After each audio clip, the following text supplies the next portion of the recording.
All right, hey folks, what's going on? We're going to do some artwork this morning, so give me a moment here to check in on my signal, make sure that I'm coming through clearly. If you're catching this in the future, you skip ahead a minute past all the intro stuff that I do, but I need to post some. Yeah, it sounds pretty good.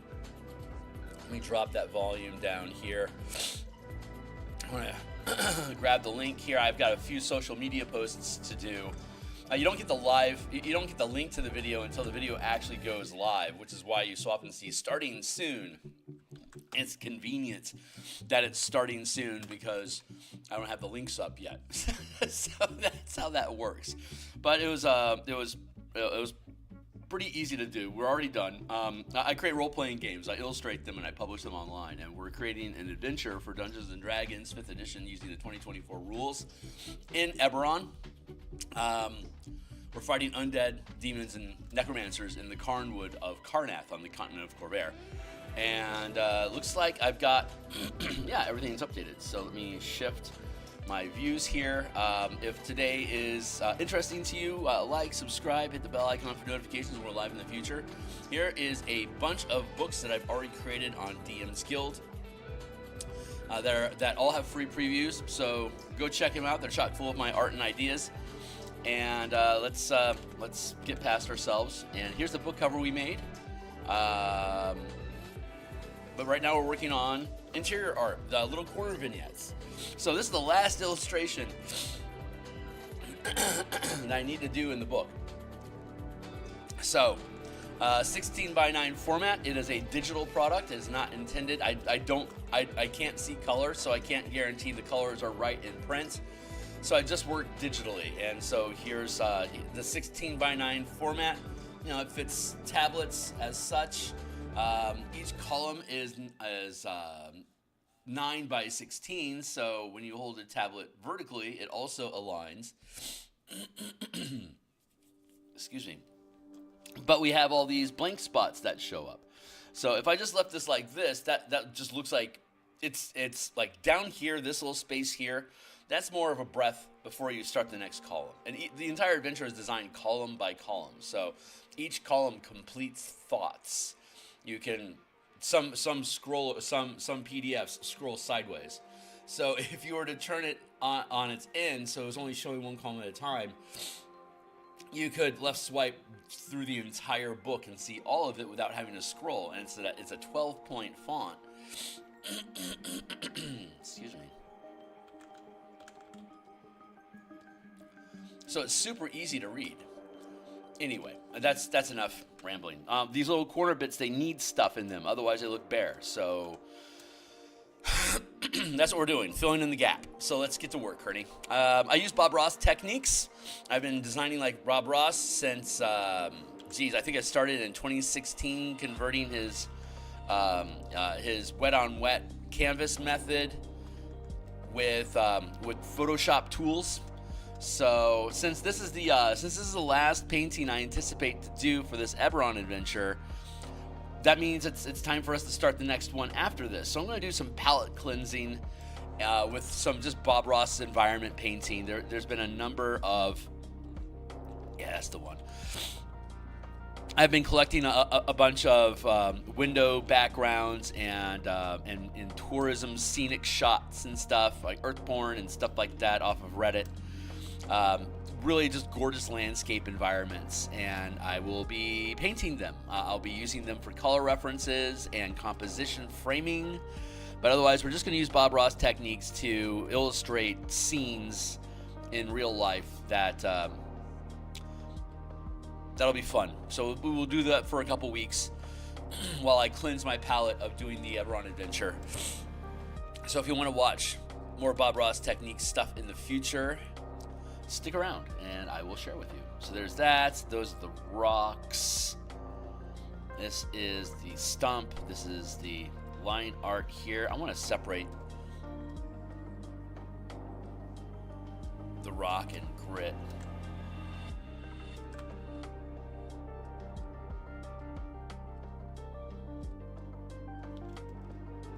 That goes there. I have purpose here, guys. Hold on.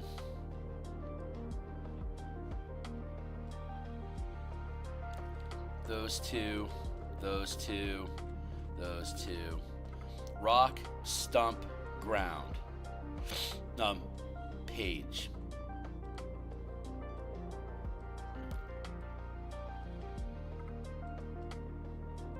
Like that. Rock, stump, background.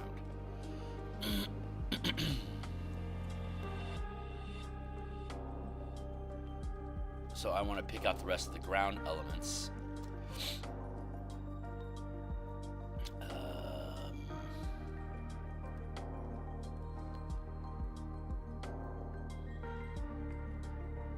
Like that. There we go. That's how we'll do this. And then go to here. Let's grab these.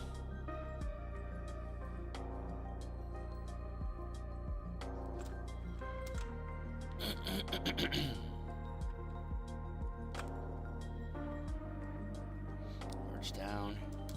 Anything left?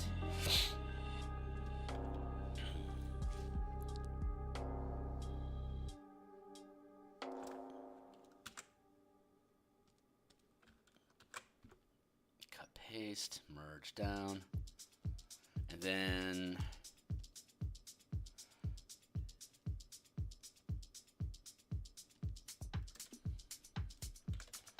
okay, we should be good now.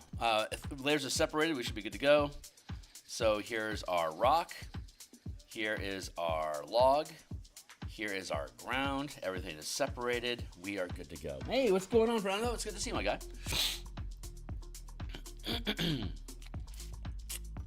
So yeah, let's integrate the rock. I'm going to drop the texture or the opacity on that line art, and I'm going to grab my. This is there's like 16 tools that I use. Period. I'll occasionally make some sort of a custom brush, but these are all custom brushes. Other than the hard round brush, these are all custom brushes I built so that I can do Bob Ross painting. Like they're brushes I created as a result of studying his techniques and then converting them into Photoshop brushes. And they don't. The brush doesn't do the work for you. The brush shapes your brush to either smudge, erase, or brush in more pigment. They're in the shape of stamps so that you can create replicating fractal patterns, which is natural in nature. So you need to have a tool that reflects what's natural in nature. Redundant wording there, guys. But yeah, it's if the brushes that you use to depict nature mimic nature already, then following her movement is a lot easier than if I were to use like a square brush or just a hard round brush. That doesn't really. I've done that, and it requires a fuck ton of rendering down to each leaf. So you need to have custom brushes to accomplish these more complicated, almost impressionistic style of landscape painting, and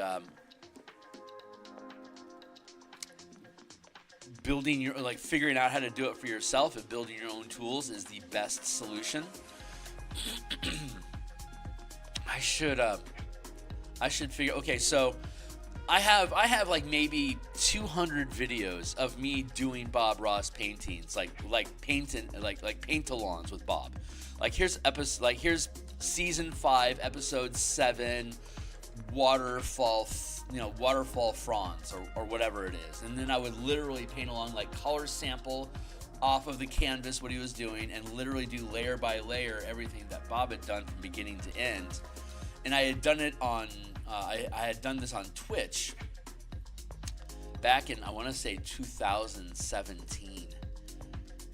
And, but I didn't care about trying to build any kind of momentum in a channel at the time. So I was using copyright music, and which is basically just going to get me copy striked all over the place in YouTube if I try to upload them, and then this channel will go down, which would make me sad. So I think we're at a point where we can remove copyright music from the video. Like AI will cancel the sound in your video. So I need to look into that to see if it's possible. And if it is, I can start uploading those videos, and you guys can watch. But I'm going to be doing that with landscape photos from Microsoft Office desktop. That gets like my Microsoft desktop serves up a new landscape photo every day. And of course, the famous Reddit subreddit Earth Porn is just gorgeous environments, which are just beg to get painted. Hey, what's up? Yeah, I'm feeling a lot better. Yeah, The add erase method is something that really helps add to the texture and simulation of Bob's techniques. Again, everything that I do in landscaping is designed to help replicate what Bob does when you pan out and look at the piece. So, thanks for the compliment.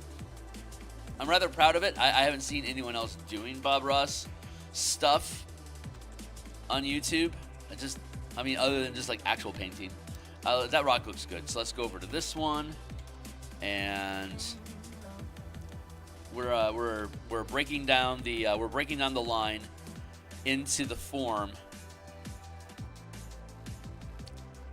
so that we can. So because it's facing away from the camera, it's pretty natural that there would be a backdrop shadow, like if you were taking a picture. So thinking about it from that perspective, working the line art into the border or the outline of the perimeter of the shape of the object. Thank you. The words I was looking for was around the perimeter of the shape. Is a natural movement, and it helps me start setting up grittiness. Like I can start setting up some of this texture going in here. That's where we're going to be heading, but I want to add some more color first. But that's sort of this is a guitar. This brush is shaped like a guitar pick, so it has a sharp pointy end and a soft fusing end, so I can make different texture patterns. So rocks are mottled and pocky, so I can make these little pock marks with a high opacity smudge brush to push the pixels around. I can push an indent into the color to create little divots and stuff. So that's one of the little things we're playing with. It's kind of like chicken scratch, but having the dark on top isn't quite appropriate. So I'm gonna layer in another color before we get back to that idea. But that's what I'm thinking about for these rocks.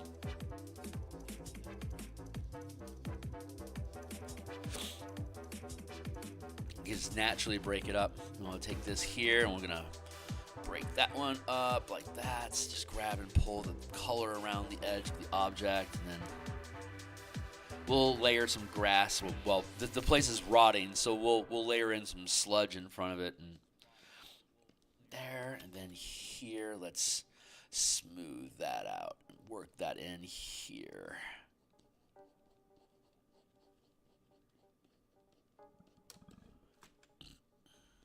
Like that. And smudging out the bottom here so I can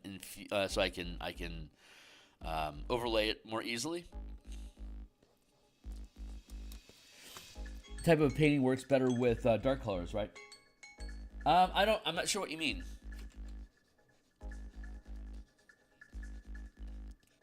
It's a lot of my color, a lot of my painting philosophy and theory is based on contrast.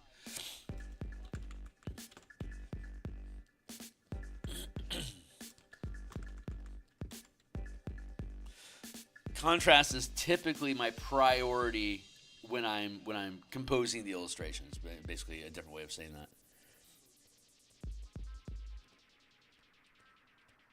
Now I'm just using that guitar pick to push up through this. Just like I just dumped down some random color. It's black, but I just dumped down just a random stroke of paint here, and now I'm using my brush to push up through it to create little spikes of grass. Now I'm pulling down in the opposite direction to make more blade-like stuff. Now I'm going to use my blades. This is a comb. It didn't stick. Why didn't it stick?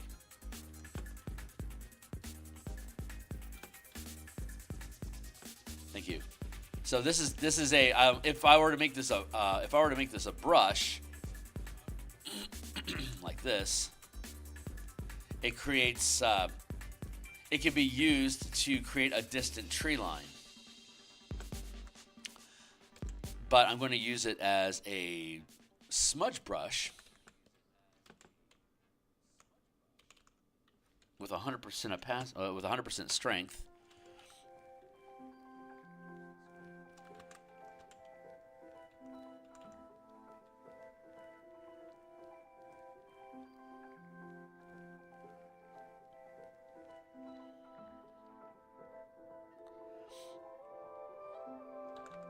Create a little bit more lineage in there. And that's just a little bit.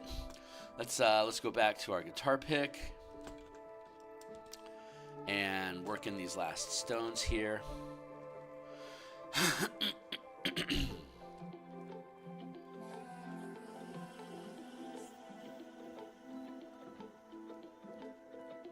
we go.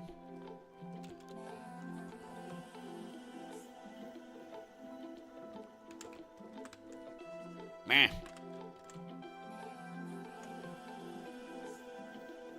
There.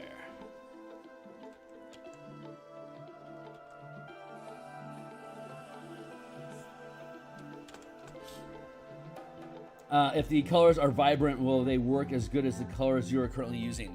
Oh, you mean like a higher saturation? I don't know. I don't see color. So I do think I tend to work more in neutral colors, like lower saturation colors in general. I don't work in like super vibrant, punchy graphic color base. Like that, I can't. That requires color theory that I'm just not literally unequipped to deal with. So I don't know. The techniques that I'm using is how you shape the color. Yeah,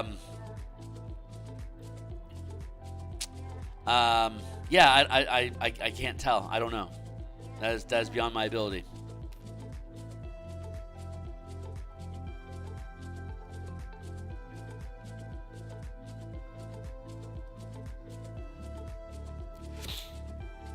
If you've never seen me working in any vibrant, sharp colors, then the answer I'm going to guess is no. Mostly because I sample colors from photos. And if it's the photo reference would have to have a really sharp, vibrant color in it, and that's generally something I don't think I run across in nature too much. So I'm really inclined to say it maybe like it could, but I have no idea because I don't think I've ever actually worked in sharp, vibrant colors. So anyway, word salad. Let's blacken that up again to help define this line here.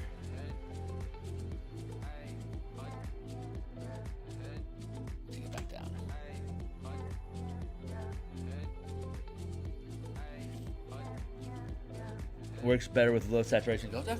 Fair enough.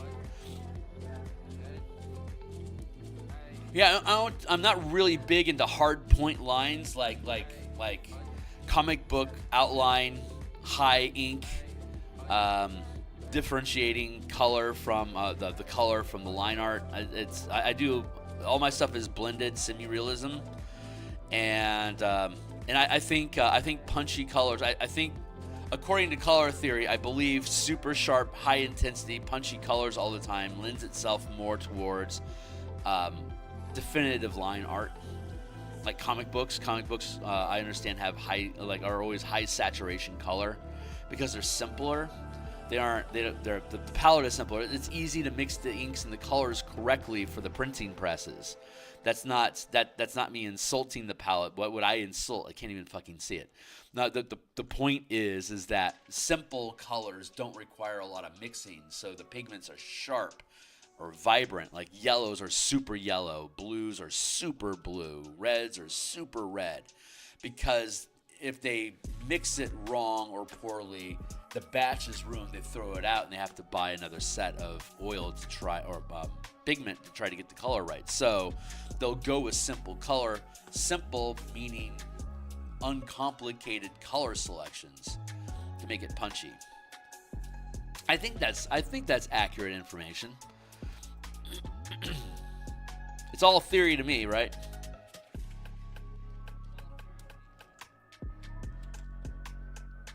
May as well be talking about wormholes.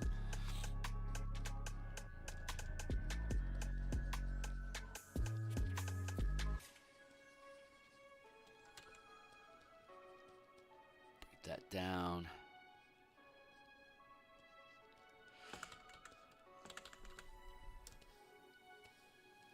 Okay, that's sufficient to start, and then we'll move to the trunk and work this bark into the color. I don't want to use the same brush because it's a different type of material. So let's see what feels right to me. Let's go with the mountain chisel.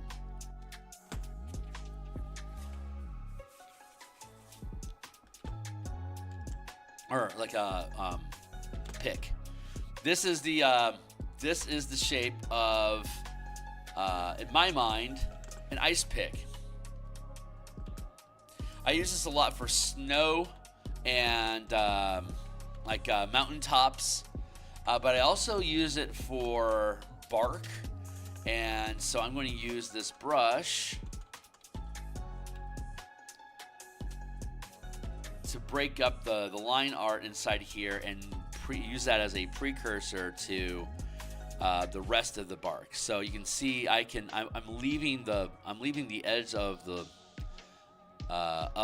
line art in place, but I'm pulling along the interior of it to start creating this pull effect on the bark.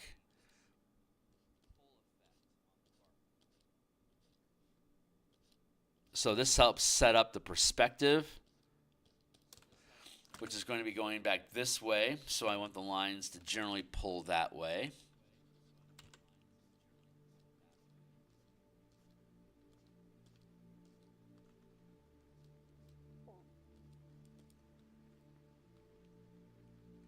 And this one I'm going to angle down.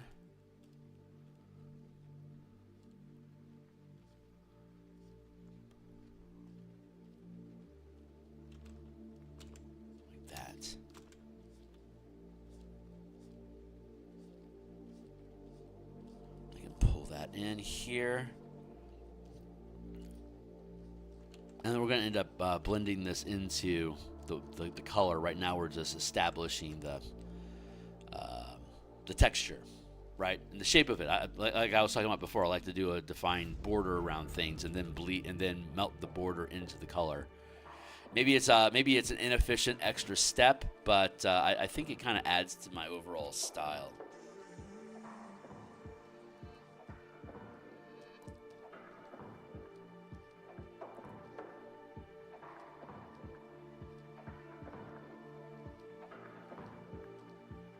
See how it's creating that bark-like effect, and I can take this, I can pull that.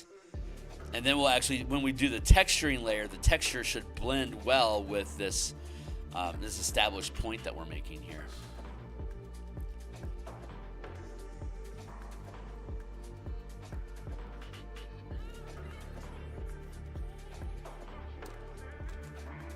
Trees have basically like these, all the bark, depending on the type of tree, the bark that runs down the branch creates like these little rivulets that water will flow down and into, like crevices.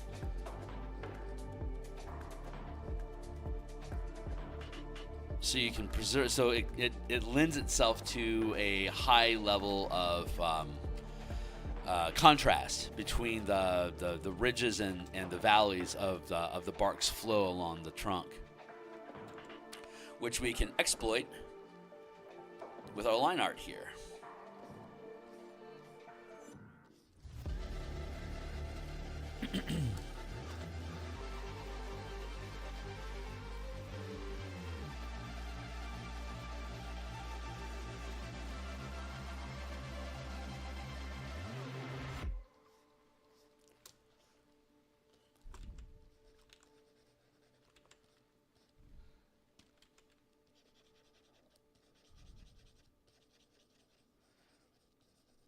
mix the color down in there.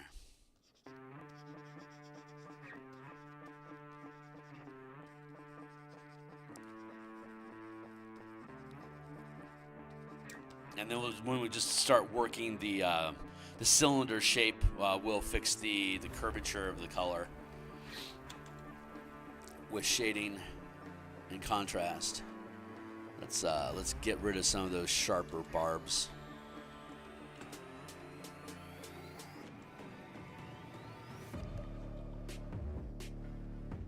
Like that. Get rid of all the wispy stuff out there.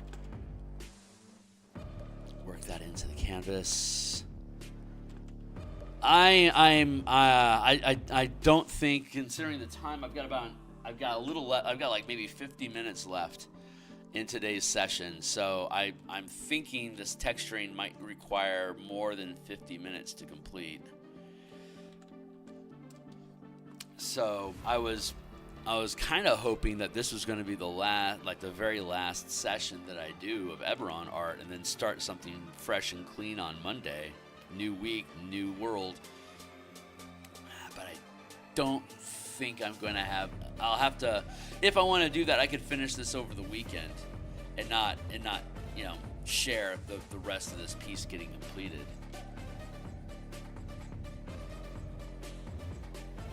So I'll probably come back and actually finish this piece. And probably by Wednesday, we'll be officially done with the art for this adventure, and then move on to the Bob Ross painting. I think that's how it's going to fall together. That's what the energies are telling me right now. If I get a hair up my ass and decide to complete this over the weekend, then we'll show up with a brand new with a photo for us to convert into Bob Ross.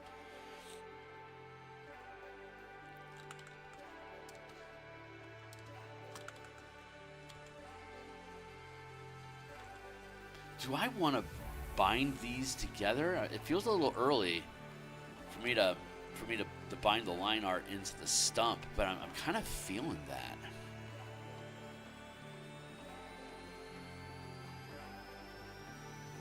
We'll play around with this for another few minutes, and then we'll probably bond it together.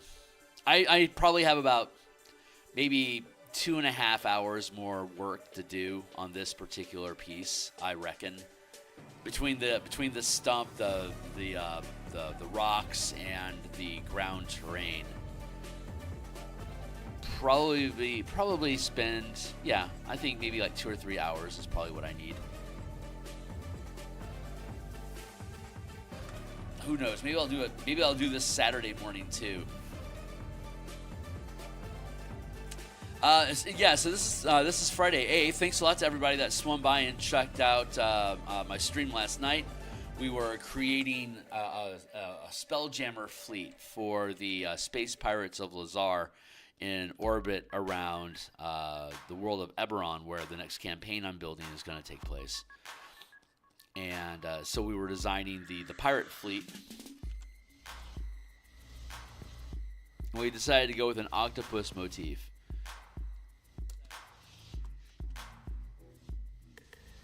That was a lot of fun. I love Spelljammer. Love the absurd scale that we can operate in. The scope of the adventures is just ridiculous. Super fun. Hey, what's up? What would you paint once you finish with this book? Like I said, we're gonna do some Bob Ross painting for a little bit, and just to do a palette cleanser. But once we finish with that, I think I have some book covers to do. So we have the Bastion campaign, we have the Martial Powers expansion. We have Spelljammer subclasses.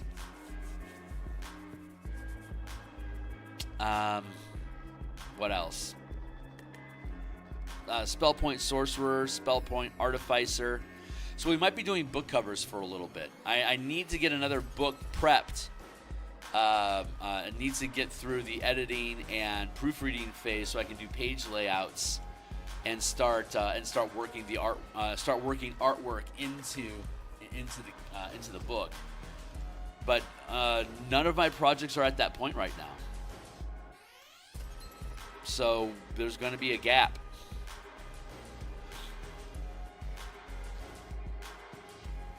I'm kind of punting by filling time with Bob Ross paintings because they don't require any effort on my part. They're just fun to do.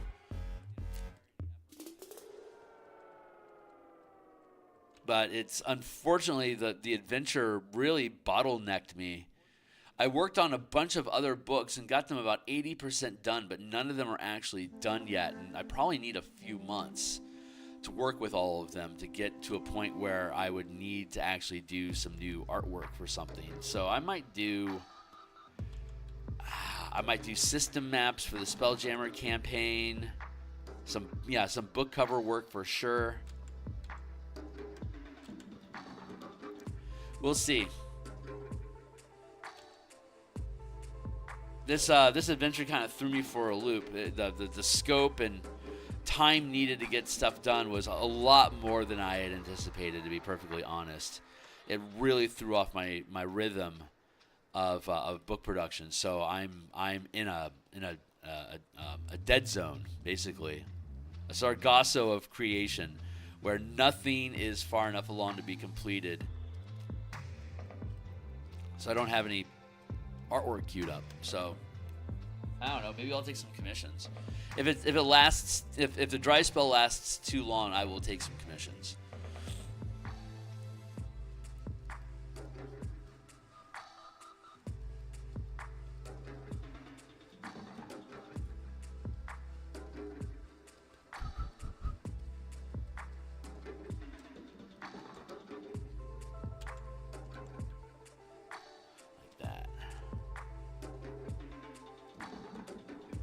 Who knows? Maybe I'll start. Maybe I'll do the floor plans for the octopus, or maybe I'll start developing the floor plans for an Elven Armada ship. The Monarch, the 500-foot wingspan Monarchs. Maybe the Ogre Mammoth, which is a 500-foot greenskin vessel designed to accommodate large-size ogres. Dwarven Citadel is a 500-foot boulder that flies through space, that acts as both a mine and the battleship for dwarves. I like Spelljammer a lot. I would not mind spending time in developing floor plans for Spelljammer ships.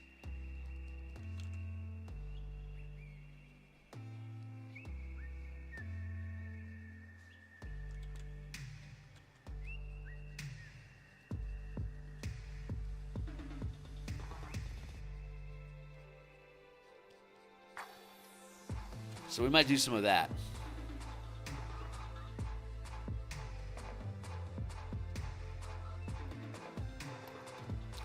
We have asteroid communities that we can build out the town floor, like the layout of the town, like where the different facilities and communal homes are at, and blah blah blah.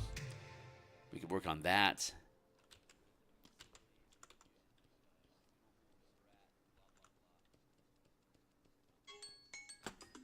Thank you, Tommy Timer.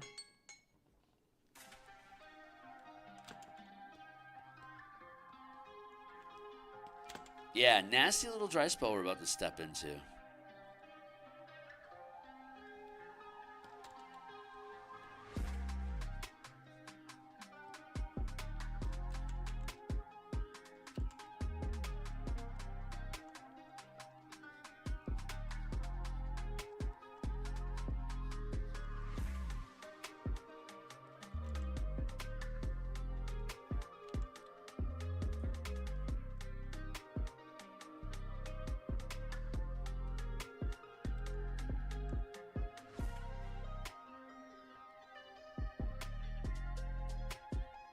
Go.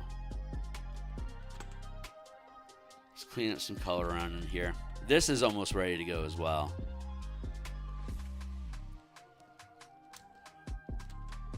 Oop, got a little patch over here.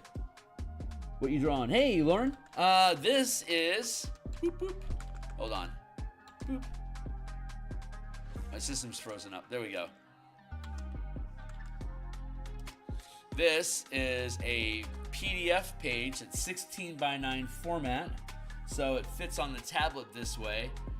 Each column is also 9 by 16, so you can look at one column at a time. This is an adventure for the Eberron campaign setting in Dungeons and Dragons, and it's 104 pages total.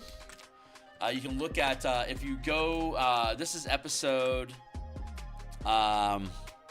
654. Yesterday was episode 653, and I showed how I was taking each of these pages and integrating them into the document that will become the PDF, and how I do overlays, and the whole book is hypertext linked to be able to click buttons inside the PDF to bounce you around in the document. And I demonstrated how that works in about the last 10 minutes of yesterday's video, so you can check that out. But these are little vignette pieces. If I don't put artwork here, and this is my page, see how lopsided it feels? This large illustration space here. When you write an adventure or like a role-playing game document in general, you have the technical, all the information that you need to provide in text, and you need to drop them into pages. And it's rare that you're able to line up every page to be 100% full with text, and that makes your eye tired. So there's two things that you want. You want white, negative space, which is white space where nothing is happening, like the spaces between columns, for instance. And then you also want illustrations. So when you, oops, that's the reference stuff. When I have a large space at the bottom of a page or mid-page, wherever, when the page itself won't, when there's more page than text, it creates gaps. So the page layout process is to find where can I congregate those gaps into a space where I can put a picture. And once I have that space established, then what are we talking about on this page that I could fit that space in with an illustration? And then once I get done with the most significant illustration on the page, then I'm like, this space here is too small for me to really have to worry about an illustration. But this space is large enough because it's blank. It just looks... Couldn't you have just said something, like an extra few sentences or something? And in most instances, no, it'd just be blatant filler. So I have to do something with these gaps at the bottom of the page. So I do these little vignette pieces. So we have this rotting forest effect that's going on over here. And then I'm matching that with some just logs and rocks on the ground. So it fills in a gap, and I have this little connection point. Although I don't feel like I needed anything in here, it felt weird to have this end and then this begin with this little gap in between. Why not just connect those? Why not just connect all of those and make it a thing? So that's where we're at right now. This is literally the last page of 104 pages that we've illustrated. So just to take you on a quick tour, here's another page. This is Ader Academy in the Eberron campaign setting in Karnath. We painted this out maybe 4 months ago. That's the only illustration on this page. And then here's another illustration. See, we have this gap down here, but there's a clean separation between what's going on with this illustration here, which is a professor at Ader Academy basically scribing in a book. So all the books on the shelves background, and you can see the wood texture that we put into the frame, the wood texture of the easel that he's at. And then these are a bunch of Ader Academy alchemist interns that have gone missing that your characters need to find, along with an artifact that's being used to create dark rituals. So these gaps show up on the pages. I didn't feel like I needed anything in particular here, but if it was another 2 or 3 lines, this would have been a large enough space for me to be concerned about. This is barely large enough to concern about. But what I might actually do is take some color and pour it in, just smudge it into this space. I don't know. Maybe, maybe not. But you can see how we need to fill these pages. So that's what we're doing. Yes, I am so you are yes, I am very much a DM. Thanks, glad you like it. Yeah. I've been a DM for 38 years. I've been playing since 1987, I was given a copy of the original Red Box basic box set for Dungeons & Dragons, along with the first edition Advanced Dungeons & Dragons Player's Handbook, and a couple other random adventures, about 20 pounds worth of lead figurines, the first published Unearthed Arcana I received as well, and maybe 6 or 7 adventures from first edition, from the basic D&D. I inherited these from my cousins who stopped playing, and I was really getting into fantasy art just on its own. I was already showing indications of wanting to be an artist when I was like 7, 8 years old, and I just kept drawing more and more until my parents were like, looks like the kid likes to do fantasy art. Let's have him. Here's D&D's a game that's popular. Let's give him that. So they did, and I immediately fell in love with it. All my grades in school tanked because I was spending all my time studying D&D and developing campaigns and maps and figuring out what it did was it drove me into my encyclopedia to find out more information about like how do stone walls work, or like what are barricaded doors like. And we didn't have the internet back in the 80s, so all we had was an encyclopedia, like a wall full of, like, we had a wall of encyclopedias in my home so that we could attempt to research answers to questions, not only for school but for like shit like this. We also got the what was it? Like the Home and Garden Fix It series, like how to grout, how to repair fences. There was all these book series of knowledge that were published back in the day before the internet.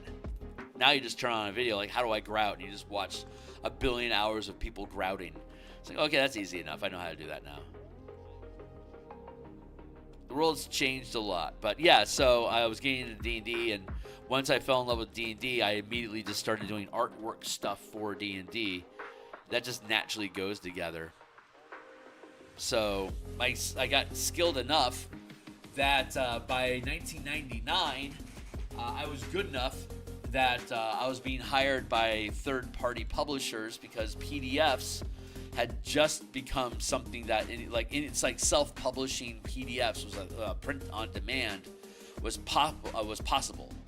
And so, and along with Dungeons & Dragons opening up the OGL to allow any third-party content creator to utilize their game engine without having to pay royalties, there was an explosion of third-party market role-playing games being created. And they all needed artwork, and we didn't have AI, and we didn't have a lot of stock art available online.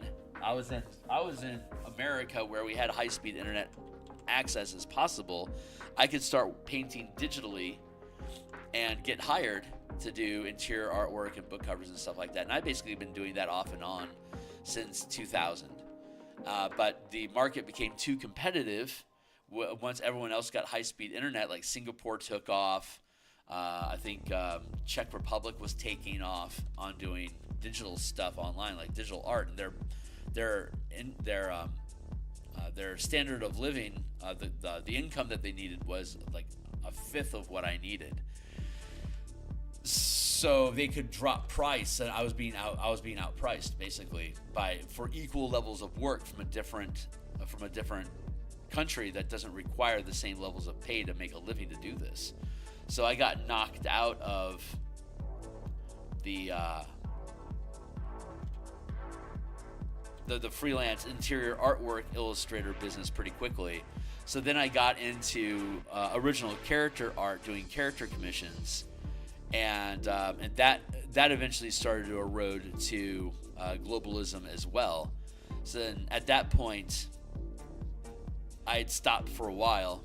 I stopped doing commissions for a while. I was just doing stuff for my D&D campaigns again. And then in 2015, I realized that the DMsGuild was a thing, that instead of me being, I could get work and get hired on DMsGuild for doing artwork, and that's how I started. But that quickly evolved into, instead of me getting hired to do artwork for other people, what if I make my own books and hire myself to do, and then do my own artwork, so I can talk about the books that I'm building while I'm doing the artwork, and here we are now. That's my long story. D&D for Dummies. Oh, right on. I've got a 4ED Dummies book. Right on.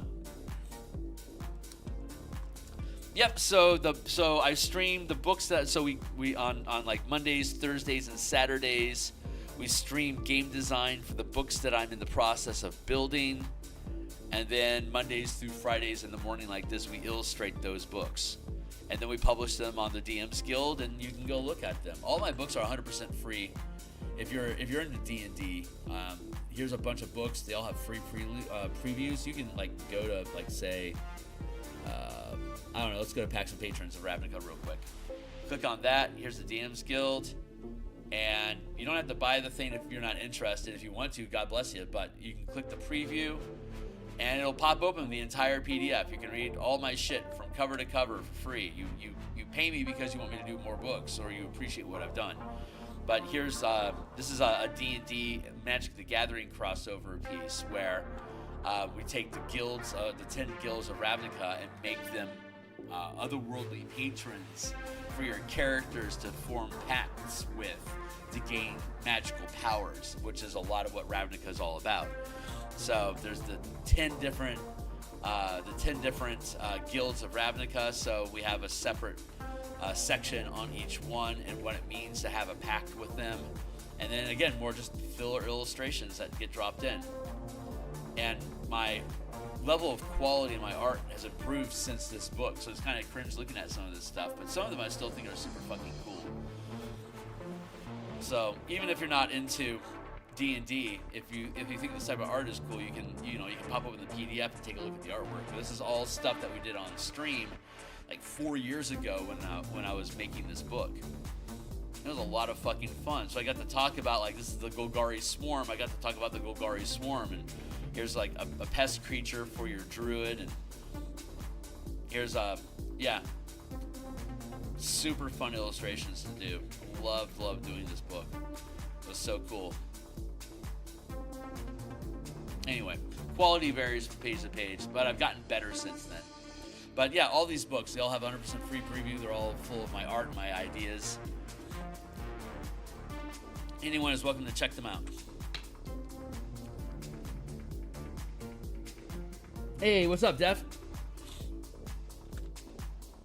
Okay, our texture's coming. I think texture's coming along really, really nicely there. Our rocks are looking good. We've got our mush. It is 7:30. We still have about 25 minutes left before my day has to end.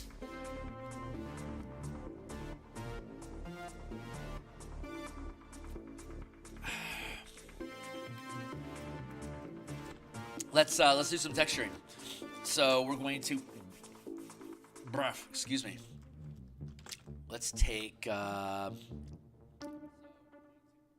almost there. I'm not quite ready to bond that layer in with the other one.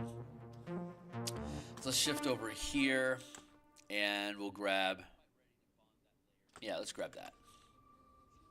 No, let's grab, color reference there. No, this one feels better. Let's grab a color reference here and here. So if we look over here at the RGB scale up in the upper right-hand corner, that's my color vision. Since I don't see any color personally, I have to use color references like this to capture the colors I'm supposed to use.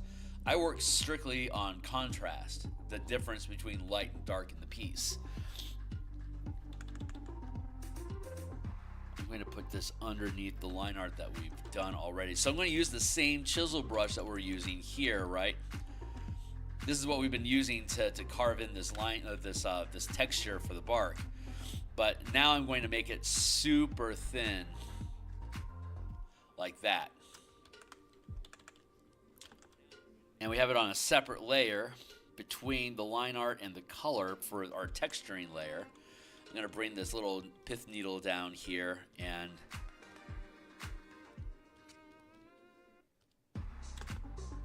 start working down the page, and then using the same using the same brush again for the smudge to work that into the line of the piece.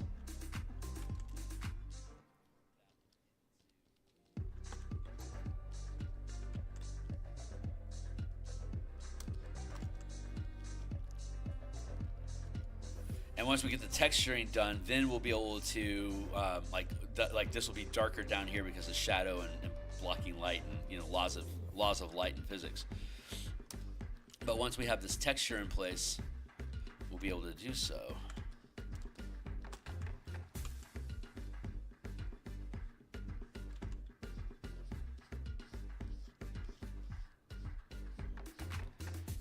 And I want to be I intentionally want to be inaccurate on smudging this line down because of the way that the ripple and bends and breaks of the bark naturally is. Having these little curves in here and just pulling down on the line actually makes the bark more accurate. So I don't have to plot and position each specific point, but I do want to have these striations along the trunk line. That's you know, that's real.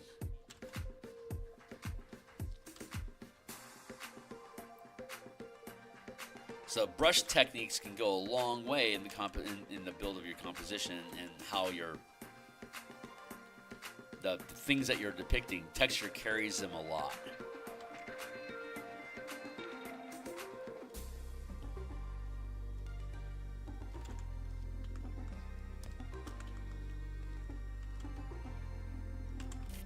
Grab a darker color here.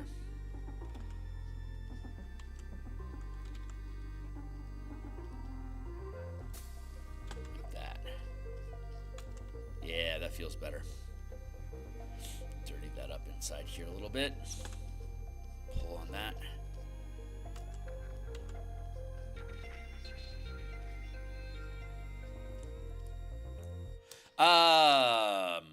Fernando, you were asking yesterday about what do I do to prep a playtest campaign, and last night's working on the Space Pirates Lazar Octopus fleet, that was a good example of the type of stuff I need to prep for the playtest campaign. I need to build the space pirates that are a threat to the communities that the characters are defending. So I had to build the fleet of ships that will be harassing the characters. You have to take all the different components, like there's villages. We spent time developing the resources and assets of each of the asteroid communities that the characters are going to be defending from kaiju, so that they have a reason to want to defend them. Like, if you can defend this place, they will give you a free, like, every time, like, for example, every time there's 6 communities, right? And every time kaiju attack is going to be one of the D6 communities. Each community is very distinct from each other with their own motives, their own resources, their own troubles, their own complications that need to be resolved. And every time the team saves a community from kaiju attack, once they're repaired from any damage that was caused, they will pay you with with basically a free favor or an order that you can issue to any of their facilities to carry out on your behalf. So, like, if you save the Potion Emporium from being destroyed by kaiju, they will, like, for example, give you free healing potions, because that's what they produce at the Potion Emporium. So you can issue an order to produce a bastion turn worth of healing potion resources for us.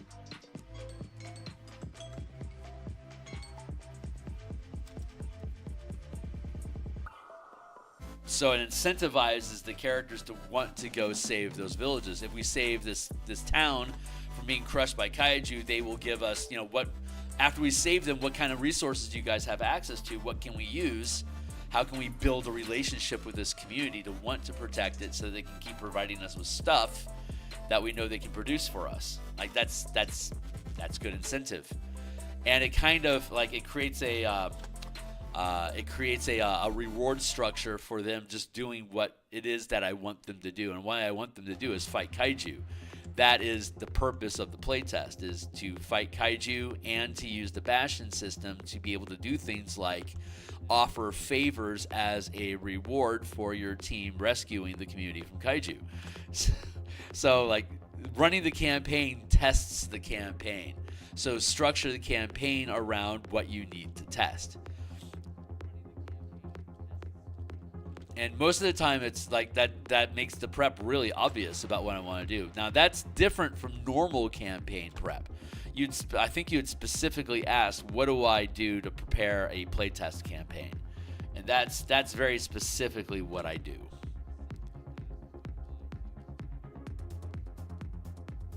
But you have to build all the components. Whether it's a playtest campaign or a normal campaign, you have to build or find all the components that makes the world work, so that you can run a campaign with it. I've got I've got about 20 minutes left. So we should finish texturing this log in the next 20 minutes. That sounds reasonable.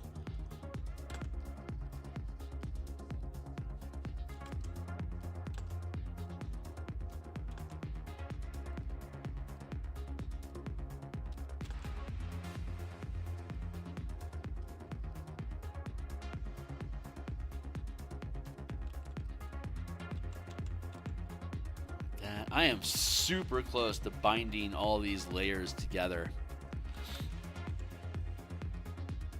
And when I do, I can do a more accurate trim along these edges here. See how I'm having to work all the different layers to get the trimming in place? Once I bond all these layers together, I'll be able to just trim the edges.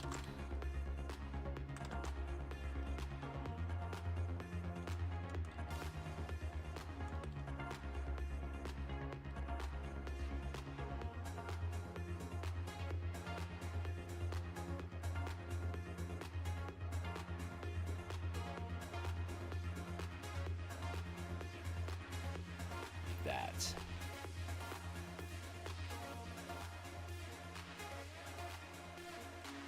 So I'm using this super sharp pith needle of a brush here to brush in, to add in all this color, to add in the shadow here by just layering it. I'm at a 67% opacity, so it takes about 3 or 4 brush strokes for it to go from a semi-transparent gray to its full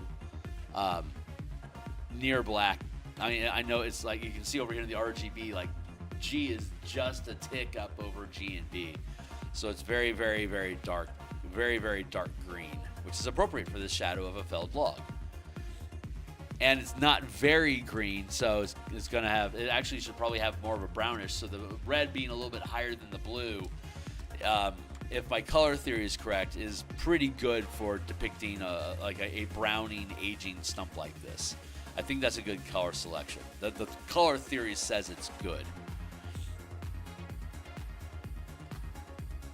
But I don't actually see the color myself, so I'm always guessing. And I borrow from color references, but then when I reference something that was referenced, you get kind of sketchy. So I imported this rock and tree terrain.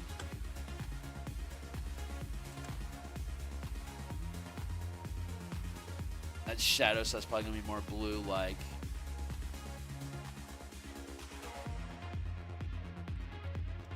Yeah, blue light is affecting a lot of the. There we go. Up in the leaves here, we got some sharper greens. Interesting, yeah. And then we got the rock here is poking blue. Interesting. Anyway, colors. Gotta love them. Back to work, Kearney. Enough distractions.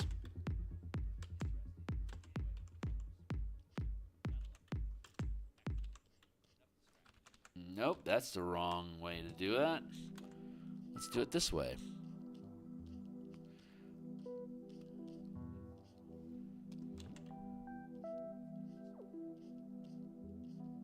Yeah, that feels pretty good.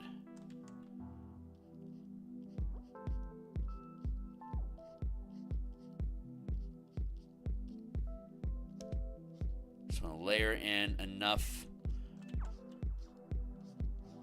bark here, and then I can just smudge the whole thing to pull it. It ends up looking pretty good.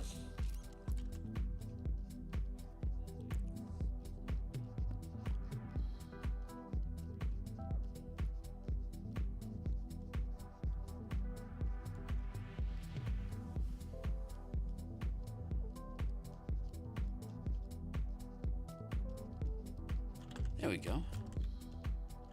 Pretty happy with that. And we'll want to darken this instead of, like, it has like a light coming from inside. That's just an artifact of the color layering that I was doing. I'll need to break that down and darken that all in there to help match the lighting. Let's grab this in here.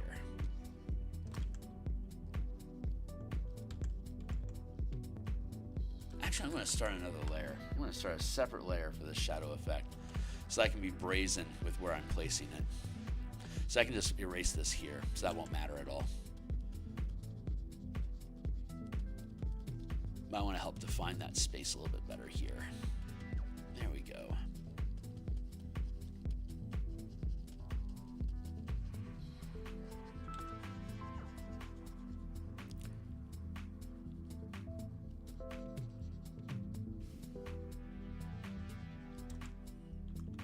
Keep all that edged on.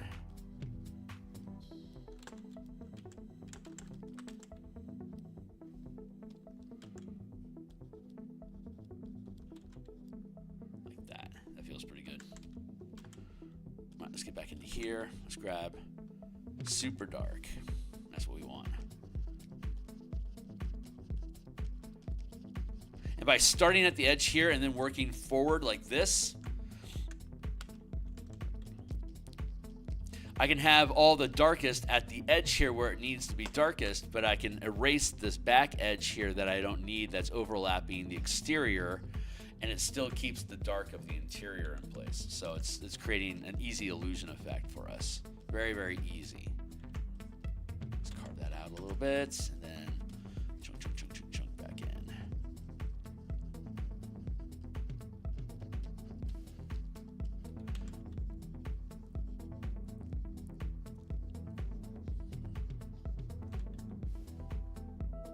I'll probably end up shaving this off here once we merge everything together. Let's keep pulling at this. And here, like that. And erase that up. And then erase along here. Good.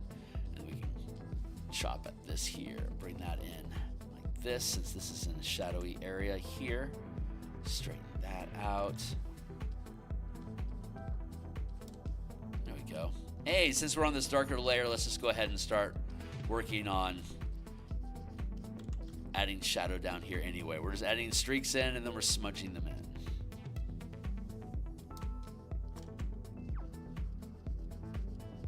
Easiest way to do it.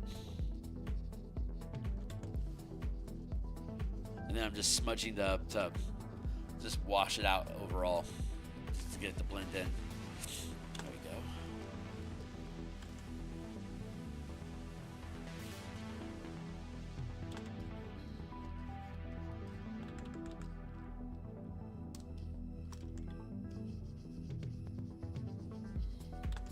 That, and we'll push this into the canvas by smudging it through.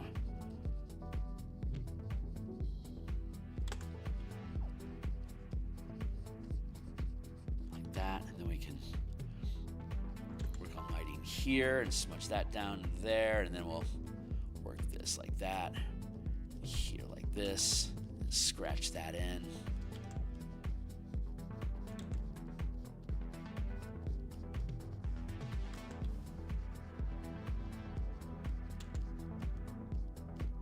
Yeah, like that.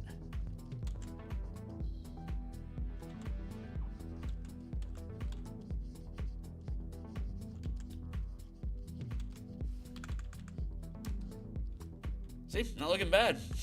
It's looking pretty good. This is, let's get rid of our reference real quick.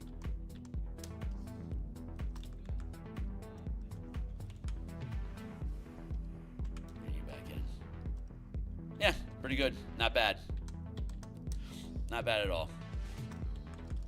Just a little corner bit. It's doing its own little thing.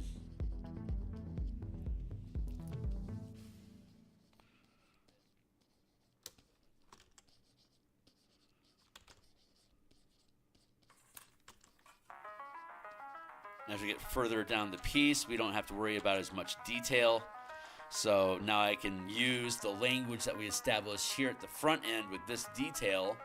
We can now use that inference as we move further back in the piece. I can be more vague about the details. So I don't have to use the same level of detail across the whole piece, but I get the benefit from the work that we did literally up front to support at the back.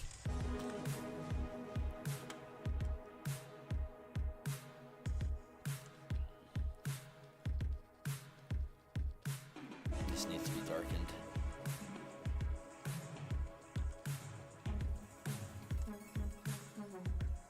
There. That feels pretty good. Now I feel confident about bonding this all together into duplicate the group.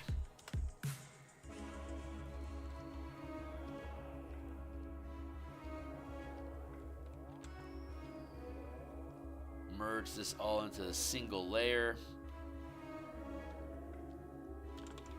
Now if I take the eraser, it cuts through the entire piece. This is just one piece now. So all these are the same layer. So now when I come through, I can clean up all these little bits.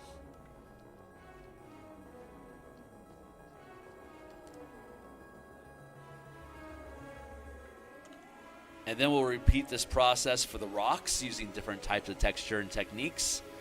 And then we'll use this same process for the ground. And then we'll be done. But unfortunately, I'm almost out of time today. I've got like 7 minutes left before this session ends. So I'm probably going to need one more session to finish both the rocks and the ground. So I think I could just finish this piece on the weekend and be completely done. But I think I want to at least be on screen when I finally finish the last piece. So I'm going to come back and I'm going to do this on Monday. And then starting Tuesday next week, we're going to start doing Bob Ross landscape stuff. And if something else crops up that I want to do along the way for this, some sort of whatever illustration, if I find something's missing or whatever, then I'll pop on and do an update. But Monday, I expect to be the very last episode of Eberron Art. And it's been literally years that we've been working on it. So I've got some post-mortem starting to crop up inside of me already. The emotional fallout of disrupting my routine and moving on to the next thing, even though the next thing isn't quite ready to be worked on yet. So we're figuring stuff out and sharpen this up here. We're going to figure it out.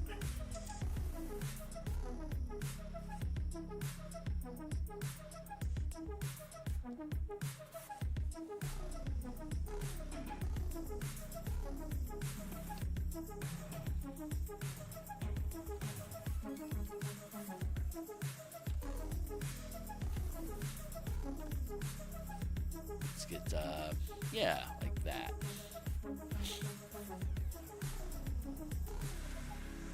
And then I can pull at this to bring it in.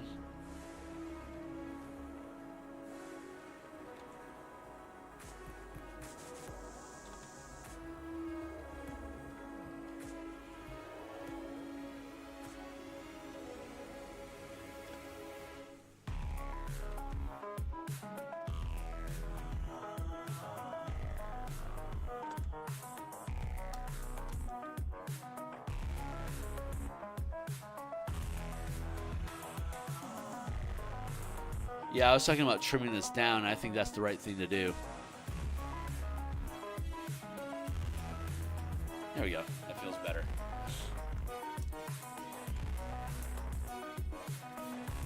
And I'm just using the same smudge brush to push around the combined layers together.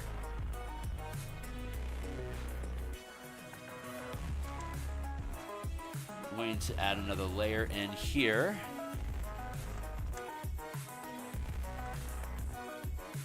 Work the color across this inside here a little bit more.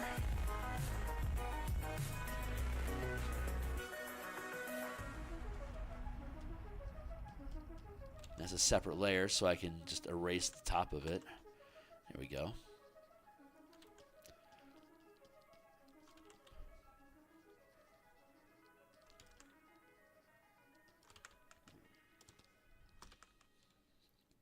Easy peasy. Merge down.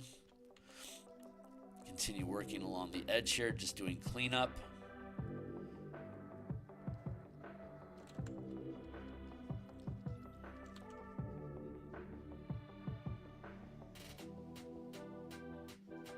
Let's get rid of that. There we go. That feels better. Here. Again, right now we're just doing cleanup along the edges to give it a solid form with less smudginess. Like they always have like this aura of smudge around them that I go through and I have to clean up. It's a result of the techniques that I use. Creates all sorts of smudgy artifacts, but it's part of the slop. It's fun.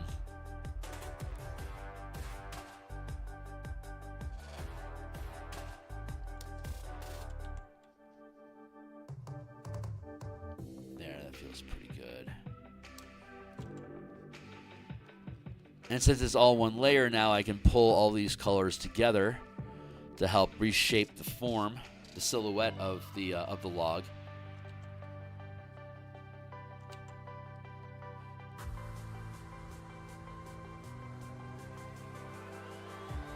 There we go.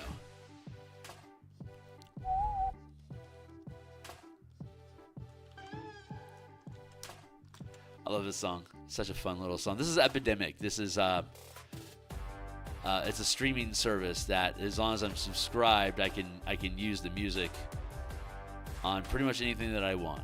As long as I put on in my registry here my YouTube channels, it will ignore my YouTube channels for copyright strike sweeps.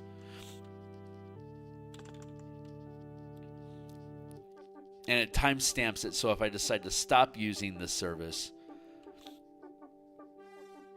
it won't punish my old songs. It won't mistake an old recording unless I republish it and give it a new publication date. Then it becomes an infraction if I were to cancel. There we go. I feel like I want to add some more volume in over here. So I'm just going to leaf in a little bit of an angle here, and then I'm going to use the techniques to pull through and barkify like that. Barkification has completed.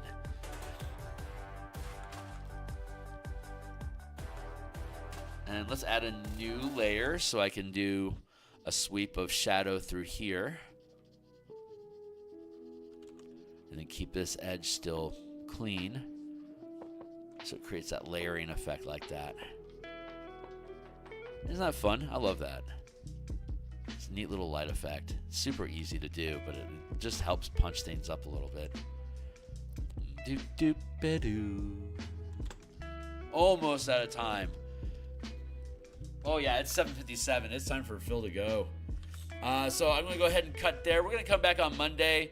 And we're going to work the rocks and then the ground itself. That should take an hour, maybe an hour and a half at most. So I'm going to see if I can make sure I get started early and give us a good block of time on Monday.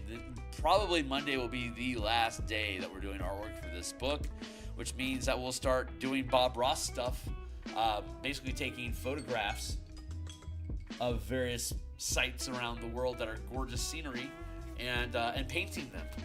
Using the photo as a reference for both color and composition, will then Bob Rossify the entire thing using these techniques to build terrain and stuff. So I'm loving this. This is so far so good, man. I'm really happy. That's it. I'm going to kick out of here for the day. I'll be back tomorrow morning to work on color mana spell point variant rules, bringing the Magic the Gathering 5 color magic system into the D&D 5e game engine. We'll be doing some of that tomorrow morning. With any luck, we'll have enough people to play some Mage Tower on my Discord channel after like around 12:30 East Coast time tomorrow afternoon. Yeah, that's it. I'll see you guys later. Thanks a lot, everybody that swung through and checked out the channel. I really appreciate you. I'll see everyone in the future. Thanks.